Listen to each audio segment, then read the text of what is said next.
Greetings, my fellow warriors. So, Tuesday, probably nothing will happen. I think this week will nothing happen with Fannie Mae and Freddie Mac.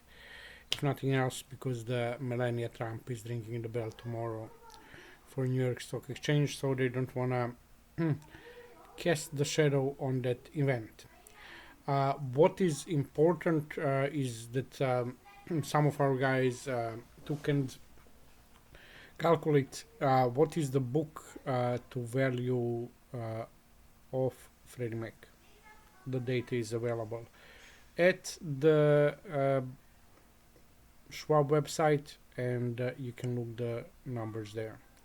The it was done for Q3 in 2025.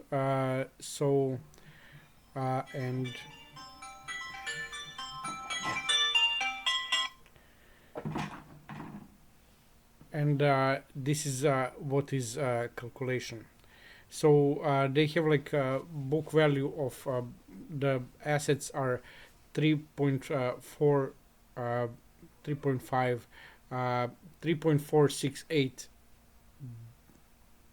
trillion dollars, so $3,468 billion dollars, and the liabilities are 3.400 trillion dollars are liability. So the difference is $67 billion dollars of the 67.6 billion dollars is the difference, and that is the value. We, in order to get to find out what is the price per share, we divide that with the number of shares, and we know that we have 650 million shares.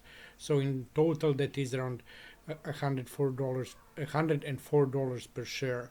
What also usually, for example, for JP Morgan Chase, the value price to book ratio is 2.6. So that $104 we need to multiply with 2.6, what is, for example, for JP Morgan. But I believe that it should be even better for the Fannie Mae and Freddie Mac. So we are having around $270 realistic price for Freddie Mac share, and so that is very good news. Anything else? We got also a couple of good ratings for good different analysts. So we're and those ratings that are actually posted and those analysts give, they're always lowballing. For example, because they don't want to, put the free independent thought, like to say as they think. They always say low, because if it is higher, that is good. If it is lower, they didn't miss a lot. So that is wise option, but it is not the something what I would say that it should be look as a objective. It should be like low ball objectives. That means everything above is reality. And as I said, like for Freddie Mac, book to value, in case that we calculate as a book to value, what is the value or share in the aspect of book to value and book to price of the share, we have around $270.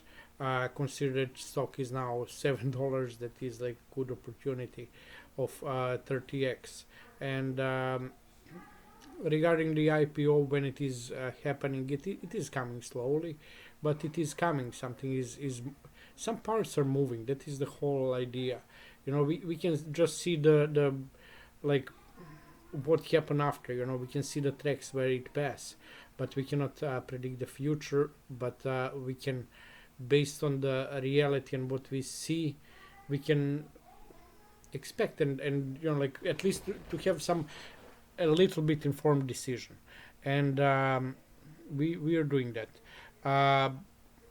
When it will happen? So definitely before 2029. Is it because the warrants expire then, or 2028? And that is number one. Number two, we have the date of the when the lumber suit needs to be filed the appeal and or to execute it. Most probably they will file the appeal on the appeal. But that is also a date maybe that can be resolved. And third, I think Jerome Powell firing would be like a good point, but I was thinking that more before, but now I don't so much, because I saw the administration is ready to do something in order to affect the interest rate even before Jerome Powell is fired or quit or his term expires. Um, so most probably that is not the relevant day in the, like, it is nice that if you have the policy and you wanna roll out something, that you roll out everything at the same day, so because you will have the compound effect. And I don't believe that they are ready to wait so much for Jerome Powell to bring the decision, because they want to fix the housing crisis.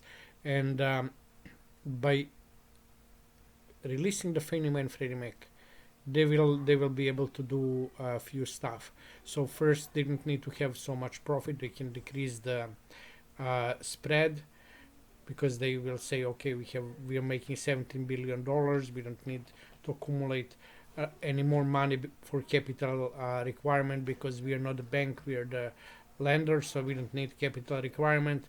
So that $17 billion, they say, okay, we don't need to have $17 billion profit, because we had accumulate the funds. Now we can have less, and that will be made by the shrinking the spread. So that means that will lower the mortgage interest rates, and also uh, they can do buyback mortgage securities. Yes, and also good amount of us who will profit from the Fannie Mae and Freddie Mac release will reinvest the money, and that will affect as a stimulus to the economy.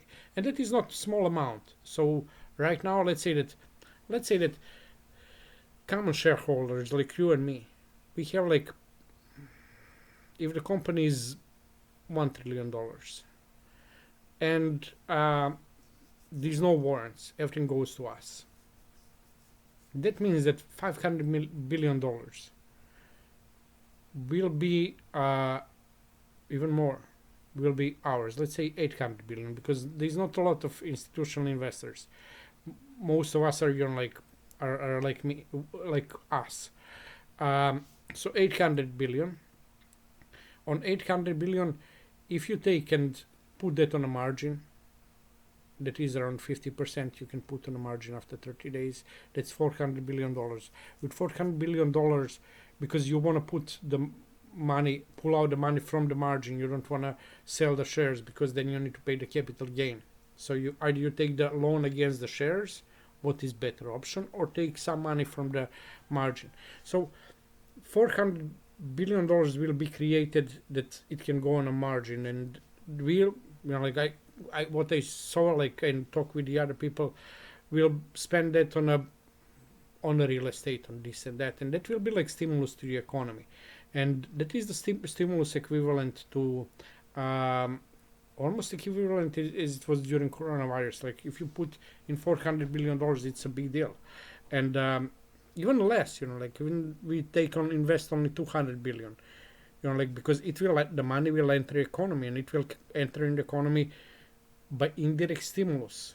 You give me the money, and I take and buy something, and it will, but it will have multiplication effect. Why it is important that it is done as soon as possible, if nothing else, just because of the midterm elections. You want to put in the stimulus in the economy without putting the stimulus. So stay well. We're on a good path.